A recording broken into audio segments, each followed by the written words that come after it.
Hello everyone, welcome to the study point. दोस्तों, जैसा कि मैं आपको इस वीडियो के माध्यम से आज ग्रुप डी आरआरबी 2025 का साइंस का जो है हम लोग सिलेबस डिस्कशंस करने जा रहे हैं।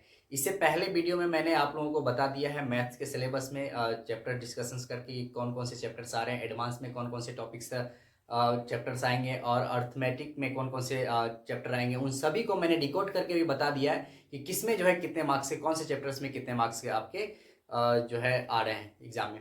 उसी के साथ दोस्तों मैंने इससे पहले रीजनिंग का भी आपको डिस्कशंस दे दिया है इससे पहले वाला वीडियो में। जो लोग नहीं देखे होंगे तो प्लीज़ जाएं और मेरे चैनल पे और वहां पर जाकर के देख लेंगे। आज हम दोस्तों इस वीडियो के माध्यम से साइंस का जो है जनरल साइंस का कुछ टॉपिक्स को जानेंगे और उसमें कौन कौन सी सब्जेक्ट पूछी जा रही है और किस में से कितने मार्क्स पूछी जा रही है, इन सभी को डिटेल्स में देखेंगे। तो आइए देखते हैं। इसमें दोस्तों आपको फिजिक्स यानी भौतिकी का जो है 8 से 9 यानी 8 से 9 क्वेश्चंस आपको एग्जाम में देखने को मिलेंगे, है ना। उसी के साथ दोस्तों बात करें हम नेक्स्ट केमिस्ट्री, इसमें रसायन विज्ञान, इसमें भी आपको 8 से 9 क्वेश्चंस देखने को मिलेंगे।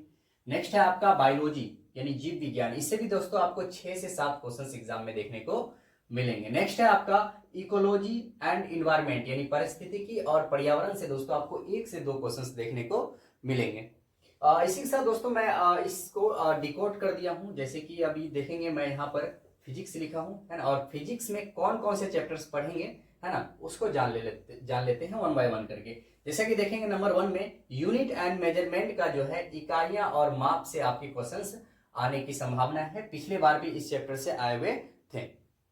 उसके साथ दोस्तों नेक्स्ट है आपका force and loss of motions यानी बल और गति के नियम, है ना। जो दोस्त इंग्लिश नहीं जान रहे हैं उसके लिए मैंने हिंदी भी लिख दिया है ना, तो हिंदी से भी आप समझ पाएंगे जो जो चैप्टर्स है यहाँ पर। उसके बाद दोस्तों नेक्स्ट देखेंगे वर्क, पावर एंड एनर्जी यानी कार्य, शक्ति और ऊर्जा, है ना। दोस्तों इससे भी पिछले बार क्वेश्चंस देखने को मिली थी एग्जाम में, है ना, तो इस सभी चैप्टर्स को बारीकी से पढ़ लेंगे।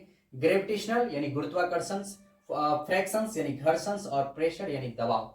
उसके बाद देखेंगे दोस्तों नंबर 7 में हीट यानी गर्मी, इनसे भी आपका क्वेश्चन जो है पिछले बार में कई पालियों में देखी गई थी, है ना, तो इस बार भी उम्मीदें हैं कि इससे भी 2 से 3 क्वेश्चंस देखने को मिलेंगे ही मिलेंगे। उसके बाद दोस्तों देखेंगे लाइट, रिफ्लेक्शन एंड रिफ्लेक्शंस यानी प्रकाश परावर्तन और अपवर्तन से भी आपको पिछले बार क्वेश्चंस देखे गए थे, है ना, तो इस बार भी आपको इससे देखी जाएगी। तो आई होप इसे आप जो है अच्छी तरीका से, बेहतर तरीका से A to Z कर करके आप एक एक वन क्वेश्चन जो है पढ़ लेंगे। उसके बाद दोस्तों देखेंगे नेक्स्ट आपका साउंड वेव्स यानी ध्वनि तरंग, है ना। जो सीबीएसई बोर्ड से होंगे उनके लिए तो दिक्कत है ही नहीं, क्योंकि वो बहुत ही बेसिक से आपका 6, 7, 8 क्लास से ही ये सब चीजें चलने मतलब आने शुरू हो जाती है, तो उसके बेसिक से जो है कंप्लीट हो जाएगी। आई होप वो भी इस तरह का क्वेश्चन अगर आएंगे तो मे भी वो भी बहुत सारे क्वेश्चंस को सॉल्व कर लेंगे, क्योंकि मैंने प्रीवियस ईयर का क्वेश्चन देखा, उसमें देखा कि ये बच्चों को, क्योंकि मैं 8 ईयर्स का मुझे अनुभव है, सीबीएसई बोर्ड का बच्चे को पढ़ा रहा हूँ, देख रहा हूँ कि उनसे जो है बहुत सारे क्वेश्चन जो उसके बुक से वो मिल रही है ना। तो जो सीबीएसई बोर्ड से होंगे तो उनके लिए बिल्कुल भी ये प्रॉब्लम नहीं क्रिएट करेगी, बहुत ईजी होगी उनके लिए, है ना। लेकिन जो बिहार बोर्ड से हैं उन्हें थोड़ा ज़्यादा एफर्ट डालने की जरूरत है।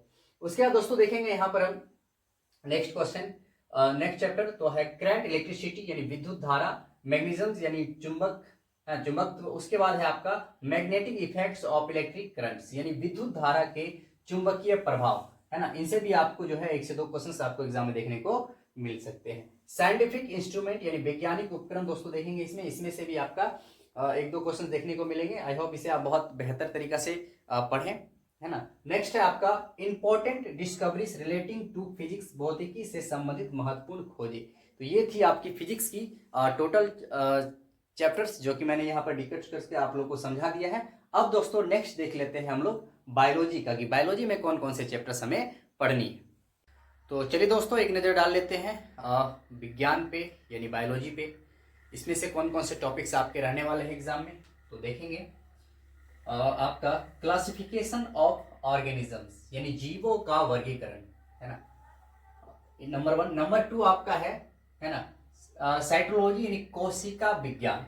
उसके बाद है दोस्तों आपका नेक्स्ट जेनेटिक्स, है ना, हेरिडिटी एंड एवोल्यूशंस, इससे अनुवांशिकी, अनुवांशिकता और विकास, है ना। थर्ड नंबर 4 है दोस्तों आपका बोटनी। बोटनी में आपका क्या क्या आएंगे, बोटनी में देखेंगे, बोटनी में वनस्पति विज्ञान यानी बोटनी साइंस में हम लोग देखेंगे क्लासिफिकेशन ऑफ प्लांट किंगडम यानी पादप जगत का वर्गीकरण। उसके बाद दोस्तों देखेंगे प्लांट मोर्फोलॉजी यानी पादप आकृति विज्ञान। नेक्स्ट है आपका प्लांट टिश्यू यानी पादप उत्तक, फोटोसिंथेटिक्स प्रकाश संश्लेषण। नेक्स्ट है प्लांट होमोसेंस, है ना, सॉरी हार्मोन्स यानी पादप हार्मोन। उसके बाद है प्लांट डिसीज यानी पादप रोग। नेक्स्ट है दोस्तों आपका नंबर 5 इकोलॉजी इन्वायरमेंट ये पॉल्यूशन, पारिस्थितिकी और पर्यावरण प्रदूषण, इनसे भी रहने वाली है बायोलॉजी में आपका क्वेश्चन। नेक्स्ट दोस्तों देखेंगे जूलॉजी, है ना, यानी प्राणी विज्ञान। इनमें से आपका दोस्तों क्लासिफिकेशन ऑफ एनिमल किंगडम्स, प्राणी जगत का वर्गीकरण, ये रहने वाले हैं आपका विज्ञान में। नेक्स्ट देखेंगे जूलॉजी में तो यहाँ एनिमल टिश्यू यानी पशु उत्तक। नेक्स्ट है आपका human blood and blood groups यानी मानव रक्त और रक्त समूह। उसके बाद दोस्तों नेक्स्ट देखेंगे ह्यूमन आई यानी मानव आंख, है ना। नेक्स्ट है ऑर्गन सिस्टम्स यानी अंग और अंग प्रणाली। उसके बाद दोस्तों नंबर 7 आपका पूछे जाएंगे न्यूट्रिएंट्स से यानी पोषक तत्व से, इसमें विटामिन और मिनरल्स से रिलेटेड क्वेश्चंस देखने को मिलेंगे। उसके बाद दोस्तों नेक्स्ट है 8 नंबर में ह्यूमन डिसीज, इन सभी के बारे में आपको पढ़ना है ना। तो चलिए और देख लेते हैं नेक्स्ट हम लोग केमिस्ट्री का सिलेबस।